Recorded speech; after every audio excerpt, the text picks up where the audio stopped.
Hey guys, Brandon here from A Plus Tree Service. I know a lot of people wanted to see the Derette V1000 against my turbo loader. This one is Italian made. It's made by Gianni Ferrari. And then obviously you guys know this one, Chinese made. So Italy versus China, who will win? And just looking at the two, you can obviously see that this one is a lot bigger. It's got the counterweights on the back too. It's obviously on wheels. It's an articulated loader, which means it steers with the back end moving, which is good and bad at the same time. You can get into a lot of tight spots, but if you're not familiar with articulated loaders, you can get yourself into tight spots and you can't get yourself out. So some people that, if you're not experienced, you might have problems with this loader, whereas this skid steer on tracks, you'll have no problem operating it, getting it into tight spots and getting it out, no problem. This one you can look like, in the movie Austin Powers, where you're just going back and forth, unless you know what you're doing. Okay, first I want to go over the Gianni. It's a 322 turbo loader. I want to measure it,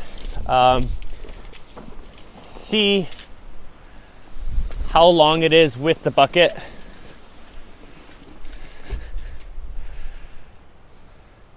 So this machine right here is 153 inches.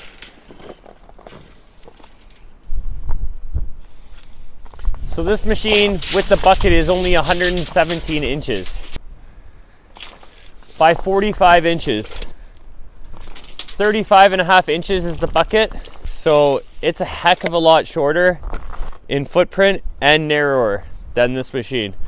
So right off the hop, the Derette V1000 wins that category, which we all knew that was going to happen, but it wins that category. And so the first contestant is going to be the turbo loader. I'm going to start pushing into this snow. We'll see how far that the turbo loader can push this snow. If it makes it to you guys, I'm going to have to move you guys further back. And then after that, we'll try the Derette V1000.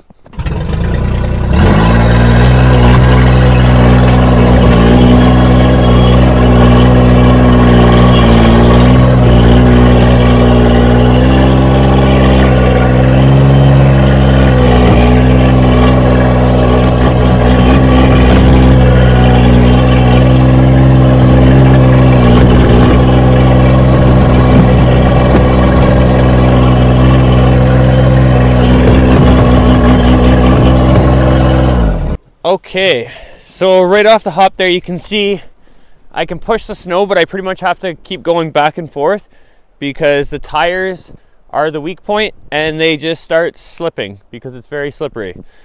So yeah, I couldn't push that very far.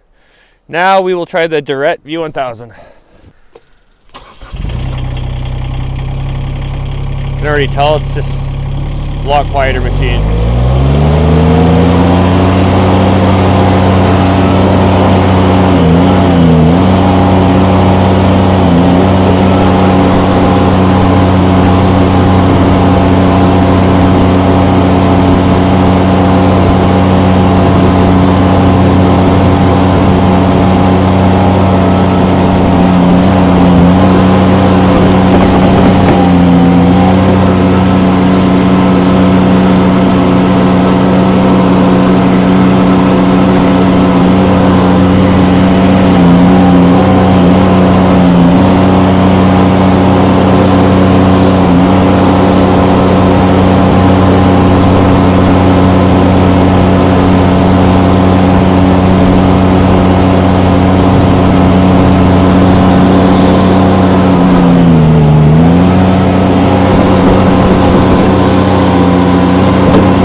Okay, so that was not even close. The Derette V1000 absolutely destroyed my turbo loader. It did not struggle at all. I even went through the fresh snow, pushed that pile. This thing could push a large amount of snow, no problem. Whereas my turbo loader, it gets on anything slippery, even with four-wheel drive, and it just starts slipping. So yeah, I would say that's a big win for the Derette V1000.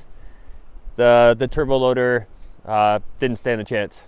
I have these two large logs right here. I'm gonna attempt with the turbo loader, if I can even get over here, push both these logs at the same time on the ground, and then I'll try it with the Derette V1000.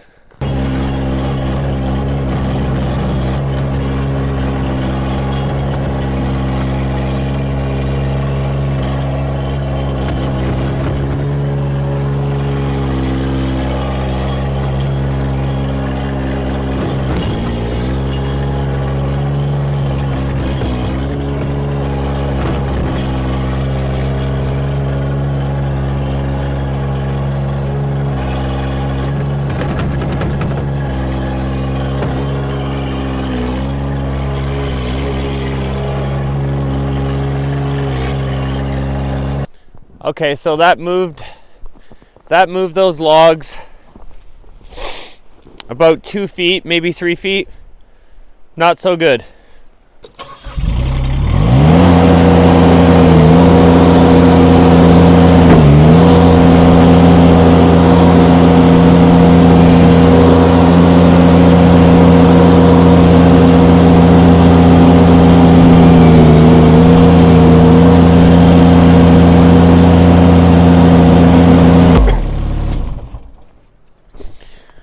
Once again, Derette V1000, I pushed the snow, the two logs with ease, no problem at all.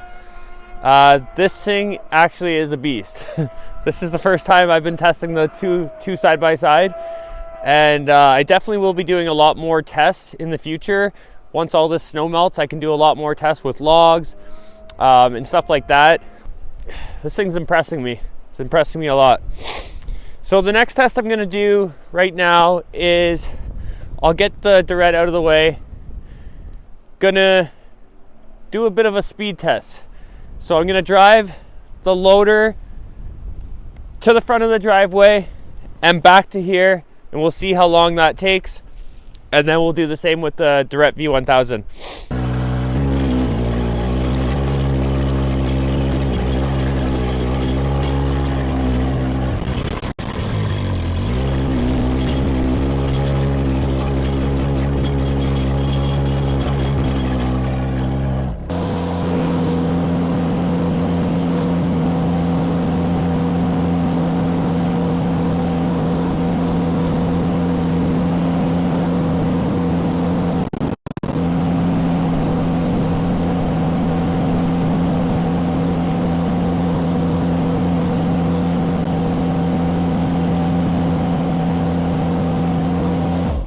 Okay, I do believe that was not even close. I'll check the time after, but as I kind of figured, the turbo loader destroyed it. It's a wheeled machine. Track machines are going to be slower in most cases. But yeah, that doesn't bother me at all. It doesn't discourage me. You don't have to be going super fast to get a job done. The maneuverability on this one, which I'm going to show right now, we're going to maneuver around these two logs and we'll see which one does better.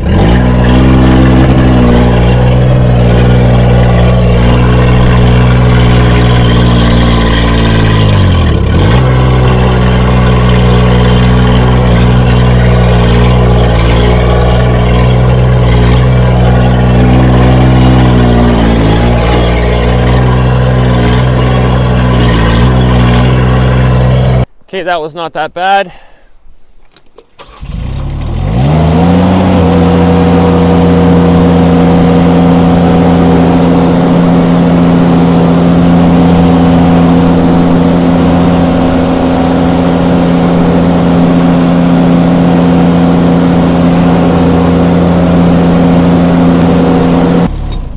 Derette V1000 is going to smoke it every time doing that too. This thing's going to outmaneuver that machine and any larger machine every single time. The DRT 450, the smaller unit, would probably even do circles around this in smaller, tighter areas. But This one can fit through a 36-inch gate. The DRT 450 cannot. So I don't know, they all have their advantages and disadvantages. You have to figure out what you need, you know, and you might need 2 different pieces of machinery. I have a lot of different machinery because, you know, one piece of machinery is good for one job, another is better for another. So you just have to figure out what works for you. Okay guys, that's gonna wrap up the tests today. I'm definitely gonna do more tests. It's absolutely freezing out here, so I'm really cold. But the only thing that the turbo loader won in, and it won by quite a margin, was the speed, which I kind of knew it was gonna do. But the visibility, and I think the controls on this are just so much more user friendly for someone, like, say you had a new employee and you were training them on a piece of equipment. This one's gonna take 5 minutes to learn. Whereas this one, you know, they're gonna start, you could teach them and they're gonna get themselves into trouble. This thing is also a very tippy unit. So if very, very bad for side hills. You might think that the skid steer is very bad on side hills too, but I've used a lot of track mini skid steers and they're a lot better than that machine. That machine can get pretty scary on any kind of slope. You know, the Derette V1000 I think kicked the turbo loader's butt. That was $40,000 Canadian. I'm just, you know, based on my price, I paid $27,000 with all my attachments, which I have a lot of attachments for this machine. So $27,000 over $40,000. I mean, I like this unit a lot better. I might sell that one. So we'll see. But yeah, guys, I hope that gave you a little bit of insight.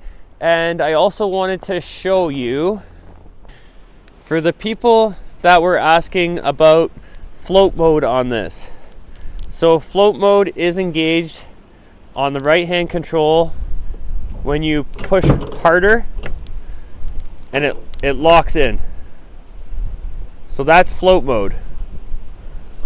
So when you're using an attachment like the Harley rake or a sweeper, you engage it by pushing it a little harder, it locks in, then float mode is engaged.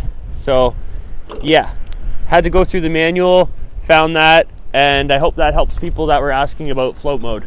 Like always, guys, thank you so much for all the subs, likes, and comments, and I will catch you guys on the next one. Peace.